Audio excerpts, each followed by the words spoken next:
Let's try to avoid nuance, Senator. Do you support gay marriage? No. Barack Obama nor I support redefining from a civil side what constitutes marriage. We do not support that. That is basically a decision to be able to be left to the faith and people who practice their faith determination what you call it. I am absolutely comfortable with the fact that men marrying men, women marrying women, and heterosexual men and women marrying women all are entitled to the same exact rights, all the civil rights, all the civil liberties. And quite frankly, I don't see much of a distinction. Senator.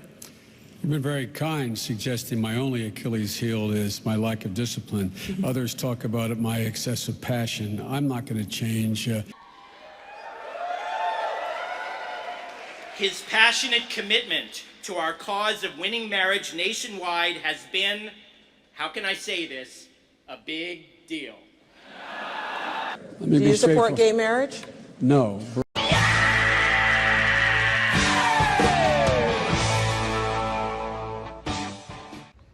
Somebody ought to look into Joe Biden's statement because it was disgraceful, where he talked about billions of dollars that he's not giving to a certain country unless a certain prosecutor is taken off the case. No, didn't. So they said they were walking out to press conference. I said, no, I said, I'm not going to, we're not going to give you the $1 billion. They said, you have no authority. You're not the president. The president said. I said, call him.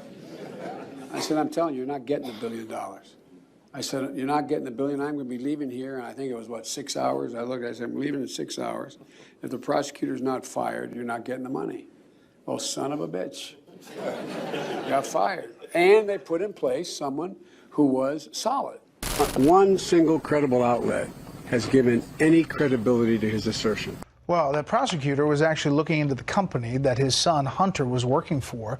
And he said today that not a single credible news outlet, well, one of them, the New York Times, did a big story, and it was on May 1st. Biden faces conflict of interest questions that are being promoted by Trump and allies. There is a lot of there, and one of the authors of that appeared on TV today.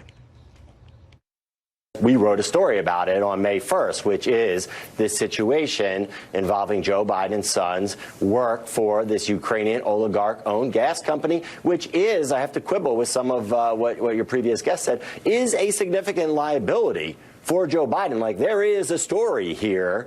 We've told some of it. There's more to be told. We're going to continue to sort of pull that back. A lot of Republicans feel that Democrats and some people in the press are getting spun up for Trump-Russia 2. And just like in Trump-Russia 1, they are using secret information to try to bring attention to their allegations. There's something really big going on, but we can't tell you what it is.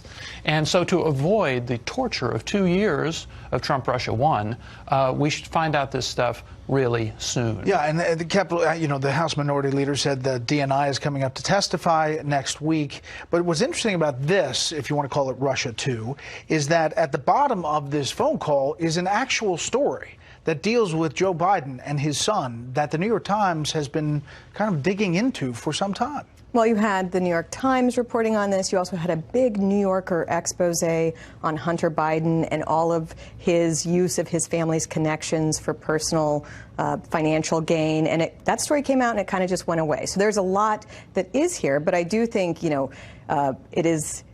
And not just that, I want to say also that the Ukraine was meddling in the 2016 election. And that is something that Politico reported a couple years ago and also kind of went away. So we do have interesting issues with Ukraine. A lot of the central characters in the Russia hoax are located in or around their dealings with Ukraine. You have Hunter Biden and having some financial problems in Ukraine. So there is something interesting here, but I do think people are not willing to accept the media spin that this is a problem for Donald Trump because we just went through many years of a hoax involving whistleblowers and selectively edited leaks. And so the burden of proof, I think, is much higher now. Burden of proof is high. Some new information tonight about a July phone call between the President of the United States and his Ukrainian counterpart that's at the center of this controversy. Details suggesting Democrats and pundits in the media may be overreaching. A senior administration official familiar with the transcript of that call between the President and his counterpart, you see there, told me it's way overblown to suggest there was any threat at all to national security. This top official saying, quote, the media better be careful with this. There's no there.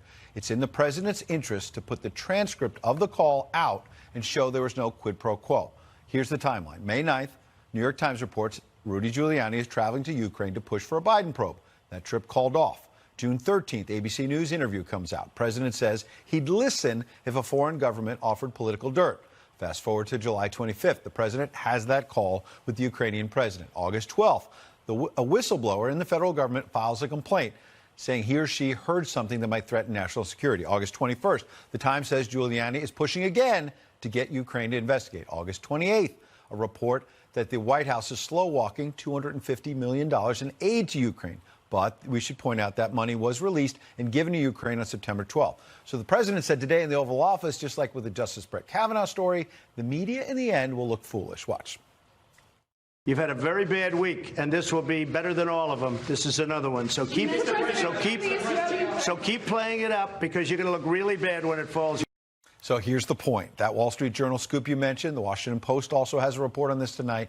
They both say the president did not basically mention foreign aid on the phone call in July. There was no quid pro quo that basically will give you the money if you open up this Biden investigation. And that may be why this senior official in the Trump administration is telling me today the White House should simply release the transcript, Martha, because this official believes, having reviewed it, you know, it's going to be messy. It might look like, maybe this wasn't the best thing to do, but it didn't break the law and it didn't threaten national security. I don't know. I haven't seen the transcript, but that's what I'm hearing from the senior official. You think they will?